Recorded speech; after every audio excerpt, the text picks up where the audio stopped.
Hello అండి, అందరికీ నమస్తే. ఈరోజు పచ్చి రొయ్యలు తోటకూర కాళ్ళ పులుసు. దీనికోసం పావు కేజీ పచ్చి రొయ్యలని శుభ్రంగా కడిగి పసుపు, ఆయిల్, సాల్ట్ వేసి నీరు మొత్తం ఎగిరే వరకు ఈ విధంగా ఉడికించుకోవాలి. ఇప్పుడు మసాలా ముద్ద రుబ్బి ఉంచుకోవాలి.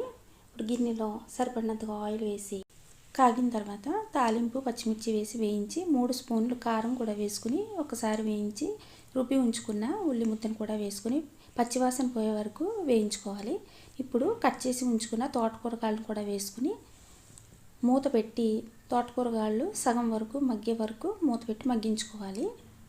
ఈ విధంగా మగ్గిన తర్వాత వేయించి ఉంచుకున్న పచ్చి రొయ్యలను కూడా వేసుకుని మరోసారి మూత పెట్టి 2-3 నిమిషాల పాటు మగ్గించుకోవాలి. ఈ విధంగా ఆయిల్ పైకి తేలిన తర్వాత ఇప్పుడు పులుపుకు సరిపడినంతగా చింతపండు రసం వేసుకుని సరిపడినంతగా వాటర్ను కూడా వేసి మూత పెట్టి మీడియం ఫ్లేమ్లో 5 నిమిషాల పాటు ఉడికించుకోవాలి.